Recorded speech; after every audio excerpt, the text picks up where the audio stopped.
Hello, good morning to all. Welcome to Vishnu classes. आज हम करेंगे करैक्टरिस्टिक्स ऑफ गुड टूल और टेस्ट ऑफ इवैल्यूएशन। एक टीचर जो है वो बहुत सारे आंसर शीट्स को इवैल्यूएट करता है, इसीलिए क्या गुड टूल होने चाहिए, टेस्ट को कैसे इवैल्यूएट किया जाना चाहिए, इसके लिए करैक्टरिस्टिक्स हैं। सबसे पहला है वैलिडिटी।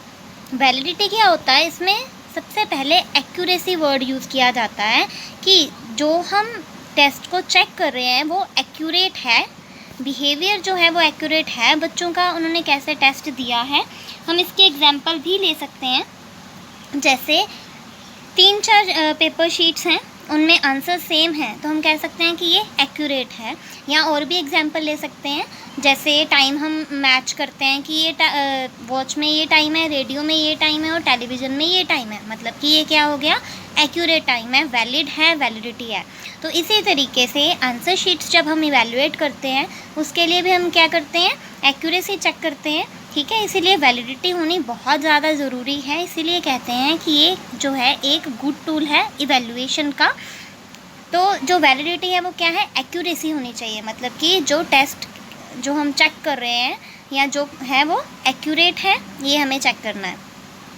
सेकंड है रिलायबिलिटी।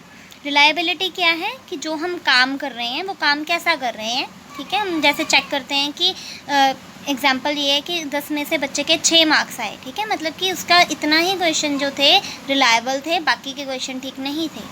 ठीक है, तो इसी तरीके से हम चेक करते हैं कि 55% मार्क्स बन रहे हैं बच्चे के, किसी के 80% मार्क्स बन रहे हैं, तो ये क्या है, एक तरह की रिलायबिलिटी है, एक हमारा फेथ है कि बच्चे ने काम किया है, कैसा काम किया है, रिलायबल किया है, सही काम किया है या नहीं किया है।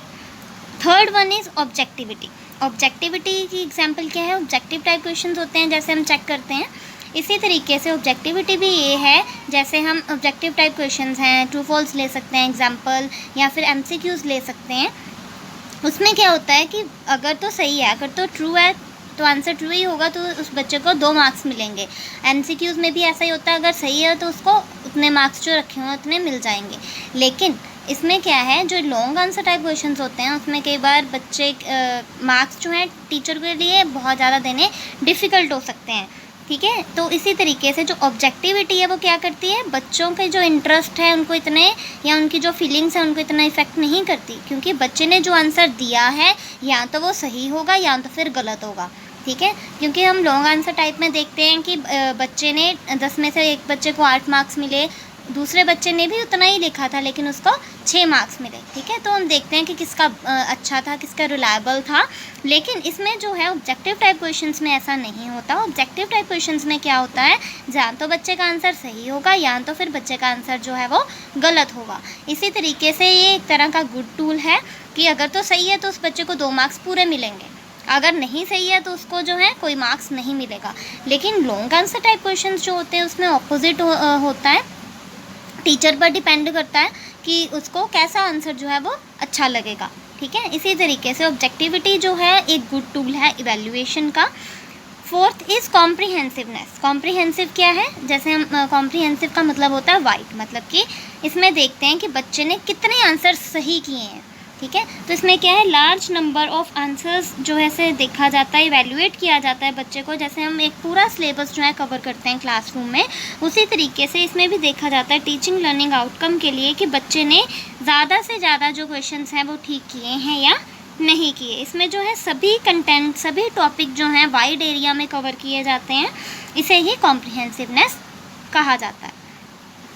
Fifth one is diagnostic in nature. Diagnostic word का क्या मतलब है, डिटेक्शन, डिटेक्ट करना।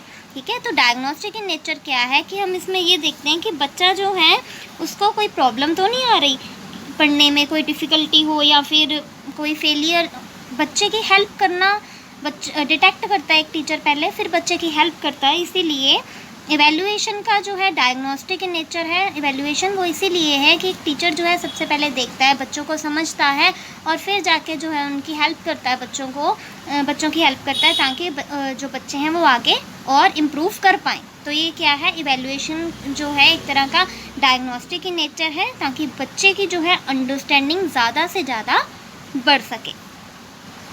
Sixth is practical. इवैल्यूएशन जो है, इवैल्यूएशन का गुड टूल क्या है, प्रैक्टिकल होना चाहिए, ठीक है। ना ज़्यादा सब्जेक्टिविटी होनी चाहिए, ना ही ज़्यादा ऑब्जेक्टिविटी होनी चाहिए, लेकिन क्या होनी चाहिए, प्रैक्टिकबिलिटी होनी चाहिए, जिससे जो है बच्चा ज़्यादा प्रैक्टिस करेगा, ज़्यादा जो है वो अंडरस्टैंड कर पाएगा, उसकी जो लर्निंग है वो ज़्यादा हो पाएगी और हमें ज़्यादा से ज़्यादा आउटकम जो है वो मिल पाएगा, ठीक है। तो इसी तरीके से इसके भी आगे 2 पार्ट्स हैं। सबसे पहला है इजी इन प्रेपरेशन। प्रैक्टिकबिलिटी होगी तो बच्चा जो है वो इजीली उस चीज़ को प्रिपेयर कर पाएगा।